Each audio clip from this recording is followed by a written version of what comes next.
खूप झाला आराम आता करूयात काम, खूप झाला आराम आता करूयात काम, पण आलीच नाही मज्जा फक्त करून आराम. Hello friends, welcome to my mini blog.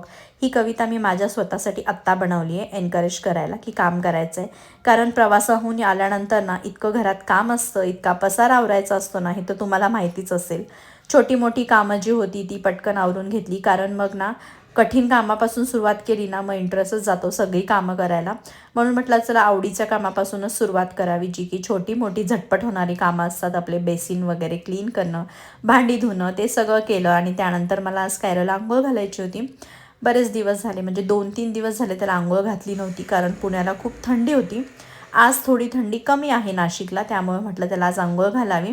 पण आंघोळीच्या टायमाला त्याचं नेहमीसारखं नाटक चालू होतं. आंघोळ करायला त्याला यायचं नव्हतं. त्याला घेऊन गेले, आंघोळ घातली, त्याला फ्रेश केलं आणि आज त्याला ना स्वतःहूनच अभ्यास करायची इच्छा झाली होती.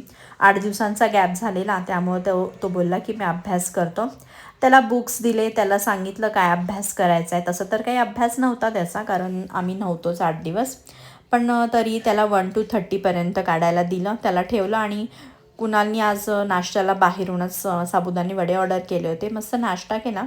दुपारच्या जेवणाची वेळ झाली होती. मग आज मला ना पाटोडीची भाजी बनवायची होती.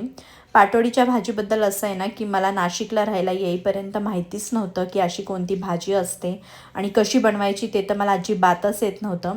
2-3 वेळेस मी खानदेशी पद्धतीने बनवायचं पण ट्राय केलं, पण मला अजिबात जमलं नाही. म्हणून मग मी बेसन पीठ घेऊन त्यात लाल तिखट, हळद, मीठ आणि जिरं टाकून त्याचा एक ना असा गोळा मळून घेते. आपण पीठ जसं मळतो तसं, फक्त थोडासा घट्ट मळते. आणि लाटून घेऊन मी त्याच्या पाटवडीची भाजी बनवत असते. कढईमध्ये तेल टाकून छान त्याच्यामध्ये खडे मसाले टाकले आणि घरचं लाल तिखट टाकलं. वाटण तर हे कॉमन आहे, जे की मी सगळ्या नॉनव्हेज भाज्यांना वापरते. कांदा, टोमॅटो, अद्रक, लसूण, मिरची, कोथिंबीर आणि जिरंचं वाटण आहे ते. तेलामध्ये ते वाटण छान फ्राय करून घेतलं आणि गरम पाणी टाकलं मी त्याच्यामध्ये. अर्धी हंडी भरून गरम पाणी टाकलं. पाणी म्हणजे रश्श्याला चांगली उकळी येते तोपर्यंत मी पाटवड्या लाटून घेतल्या. आपण जे काही गोळा बनवला होता बेसनचा त्याचं. तर तुम्ही तुमच्या आवडीनुसार शेप देऊ शकता. मी थोडंसं जाडसर लाटून आपण डाळ ढोकळीला जसा शेप देतो ढोकळीला तसा शेप मी दिला होता इकडे. आणि मग ते उकळत्या रश्श्यामध्ये टाकून दिलं होतं आणि 5-10 मिनटं छान बॉईल करून घेतलं होतं.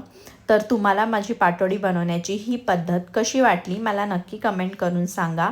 आणि तुम्ही पाटोडीची भाजी खाल्ली आहे का नाही ते पण मला नक्की सांगा. व्हिडिओ आवडला असेल तर लाईक करा. भेटूयात नेक्स्ट व्हिडिओमध्ये. Bye bye.